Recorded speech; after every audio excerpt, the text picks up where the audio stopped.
Well. Holy moly, guys. It has been a long time, hasn't it? I I truly did not mean to be gone for that long. Initially, I only planned on heading to Colorado for a few days to visit my hometown friends, which was wonderful. Beautiful weather and so many dogs to play with. A great small trip overall. Then once I got back, I started to toy with the idea of another vacation. You see, my good friend from Minnesota is currently studying abroad in London for some school program. You don't really care.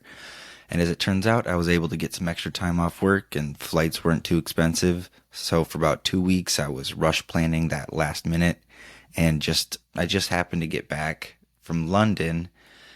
And then right after that, I was invited to go camping in southern New Hampshire. So I was camping for a few days, blah, blah, blah, blah, blah. And now we're back to reality, finally. London was beautiful. It was amazing. Out of everything there, I think my favorite part was the tube or the subway system, if you will. It was just such a pleasant area. Everyone was so nice. Oh, and this one old sweet lady, she bumped into me on accident one time and goes, "Sorry, darling." And I think I just about fainted. So, in honor of my recent trip, I really wanted to find a crazy story from the UK to bring you guys today. And I was thinking about digging into Jimmy Savoy. He was a BBC TV personality who had been caught grooming and assaulting hundreds and hundreds of young children. However, Netflix has a two-part docuseries about this guy, and even I would rather watch that than listen to me. Also, my brain is still absolutely fried from all the traveling and time changes, so I was hoping to keep it shorter, and Jimmy's story is not that at all. So I highly recommend you go watch that Netflix documentary if you want to learn about him. But anyways, as I went about the old Google train per usual, I kept seeing more and more articles referencing the same man over and over again. This Rex Heuermann. Now, I had never heard that name before in my life, and I'm sure you hadn't either until maybe just a few days ago. Before I even clicked on any of those articles, in a little subtext below the man's name, both Gilgo Beach as well as, quote, Long Island Killer were mentioned. And now I'm like, well, I at least recognize one or two of those places in reference to a true crime story, but my memory's ass and I needed to read it. So as I opened the website to finish the article, I kept telling myself, like, this cannot be the Long Island serial killer, the LISK, LISK, that we have heard of for years. I was like, no way, no way, no way, no way, no way, no way. But lo and behold, to my absolute surprise and joy, they found him.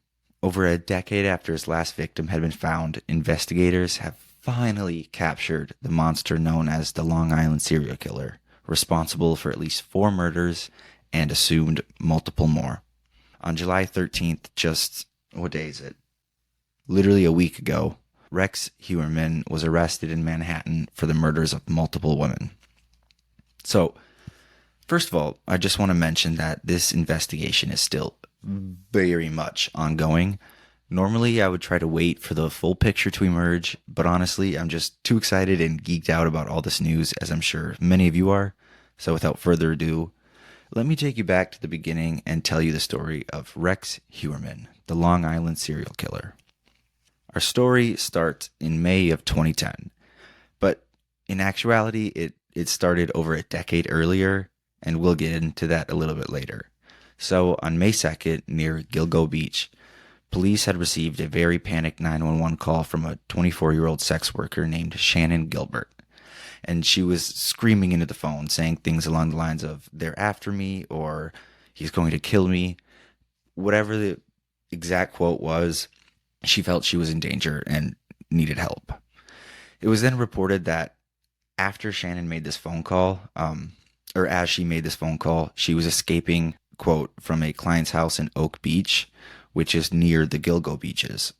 And then after that, she disappeared into the marsh and nobody had ever seen or talked to her since.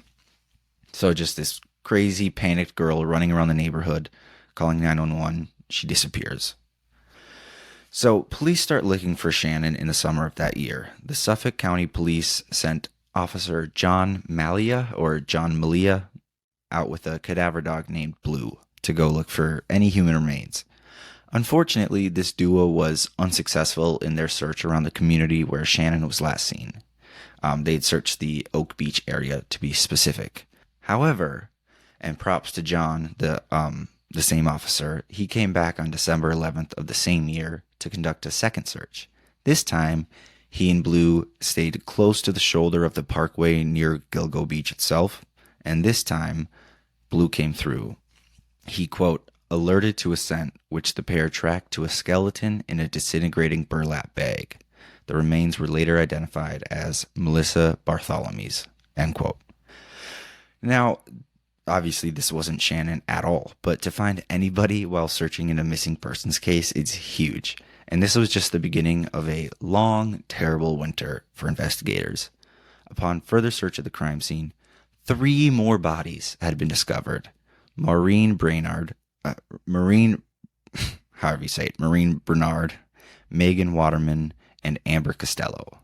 The crazy thing, besides 4 dead women, is that all 4 of them were found within 500 feet of each other. That's crazy. So hear me out. It was just astounding to me.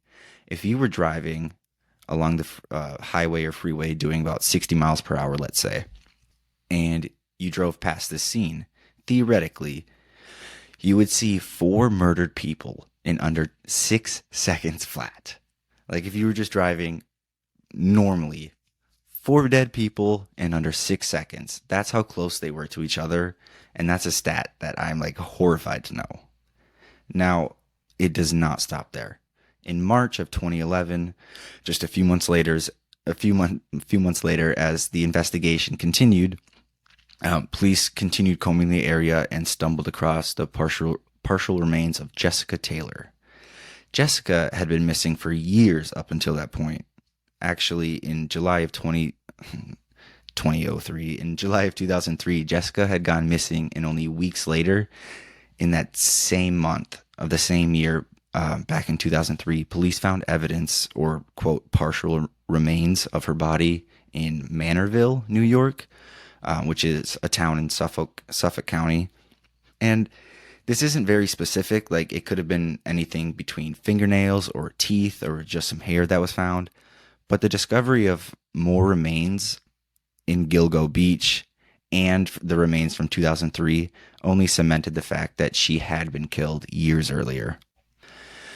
And then again, we're not done yet. Only 1 month later, 3 fucking more bodies were discovered in the same area.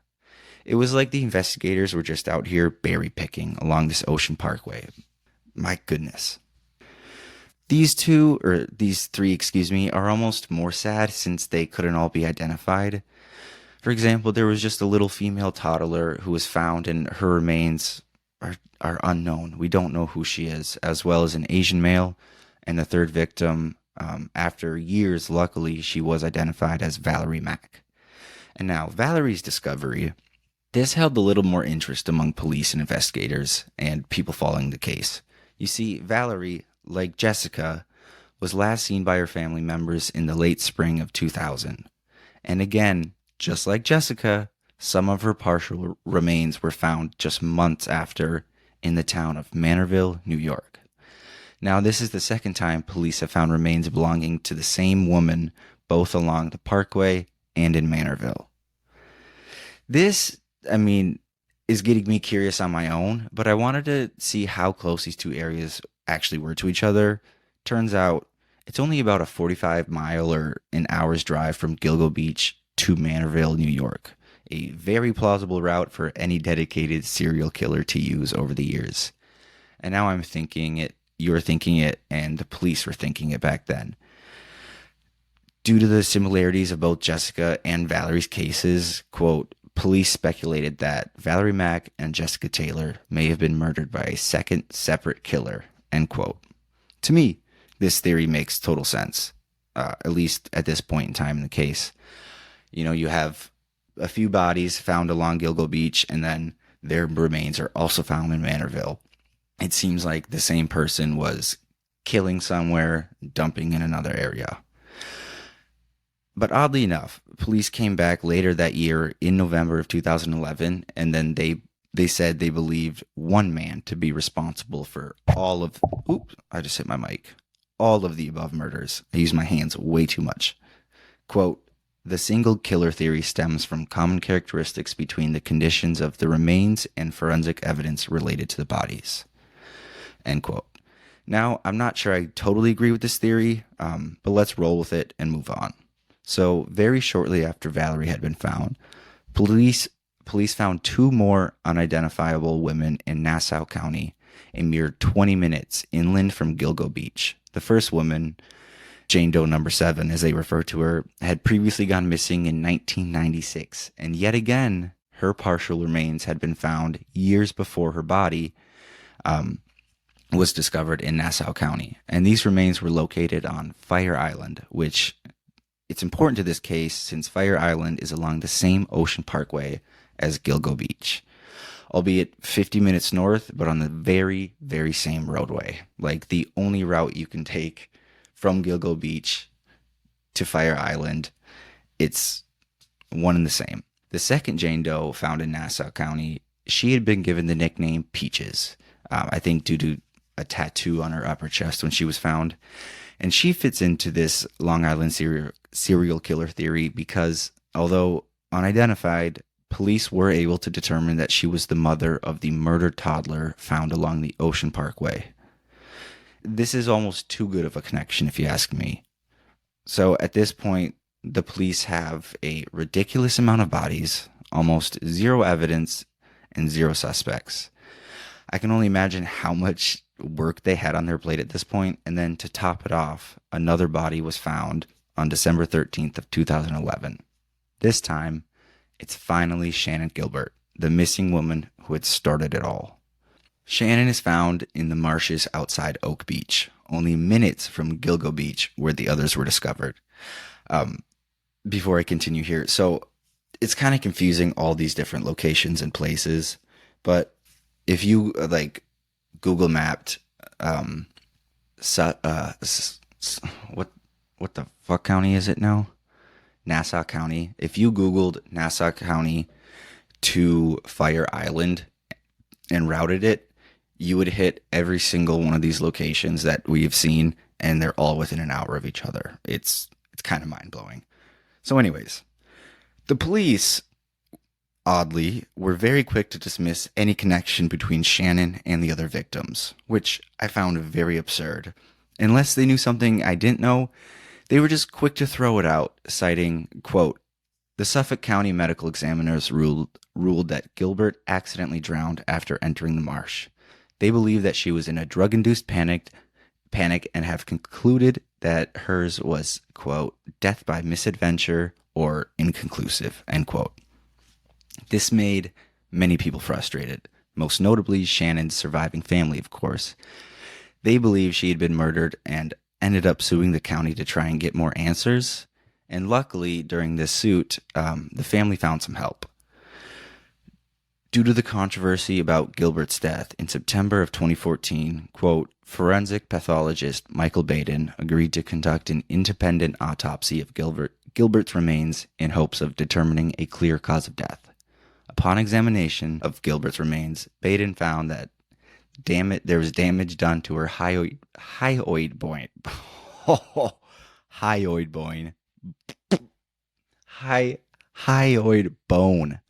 bone, suggesting strangulation may have occurred. Wow, that was a struggle. He also noted that her body was found face up, which is not common for drowning victims. Despite this, her death is still officially listed as an accident. End quote. Again, very frustrating. Whether or not this was an accident or an act of violence, the family needs and deserves the truth. All right, let's just take a quick breather here because we've covered a lot.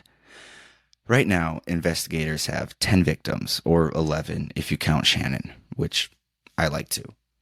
All were found within 2 years and almost zero distance between them.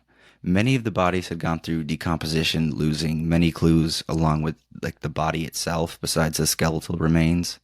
The only things they had were burlap sacks that the bodies had been found in, a belt with the initials HM or WH, depending on the orientation, and minimal DNA, a couple hairs. So, as we all know, the case grows cold. 1 year passes, 2 years, 3 years, and so on. Media continues to speculate on the case, but nothing comes about for a long time.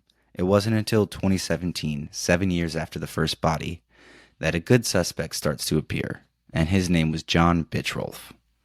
Quote, on September 12, 2017, Suffolk County Prosecutor Robert Biancavilla said that John Bitchrolf, a county resident convicted of murdering 2 prostitutes, sex workers, and suspected in the murder of a third, may have committed some of the Gilgo Beach murders, end quote.